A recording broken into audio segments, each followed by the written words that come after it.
interesting parallels can be here drawn with Soviet espionage back in the day. That one was based more on human intelligence. You know, occasionally they still find a lovely-looking Russian lady that has to emigrate back to Moscow very, very quickly. But signal intelligence is interesting. The reason it's interesting is that our digital infrastructure is fundamentally not secure. It is transparent to essentially anyone with even very, very basic technical capabilities, and the ability to process the information is actually the bottleneck. This is one of the reasons that, well, I think that, you know, your question earlier was, what are the corrective mechanisms of the Chinese state? Well, has anyone considered that closely observing political opinions on scale, that is, polling that is better than polling has ever been before, partially obsoletes voting as a feedback mechanism, right? Like, that's a very fundamental thing.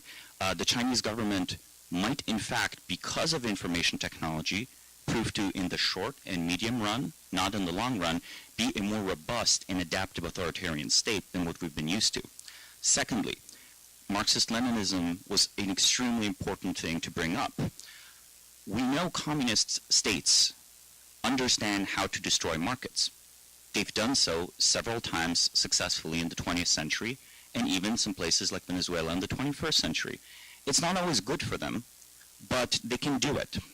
Now, when we are considering Chinese influence in our institutions, we have to understand they do know how to crash such institutions.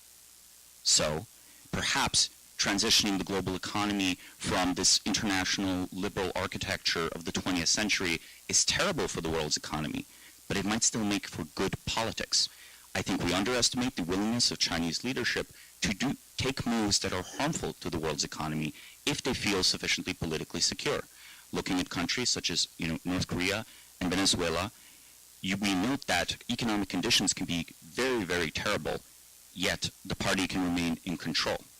And today China is doing some interesting things, like, what's the last time you've heard about, you've heard stories of like a whole ethnicity being interned, right? Like, we're talking about 1 million people here, right? About 1 million people are allegedly not harmed and are being held in, essentially re-education camps where they're supposed to talk about how they love Xi and they love the party.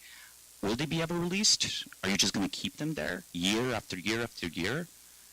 More importantly, though, what I think is happening there is China is testing and developing a capacity to try to secure its rule. What you're actually worried about is not the Uyghur. You're worried about the Han. You're worried about the Han in conditions of economic trouble. The same stuff, the same technology, the same re-education camps can be deployed against them much as they are in a place like North Korea. And the ideological, political, and moral justification exists in the current system. This is not a former totalitarian system. This is a totalitarian system that has remained such for the last 50 years, basically, right? And just because their worst excesses were curtailed out of self-interest, seeing the shocks of 1988, doesn't mean that they could not return were political conditions such.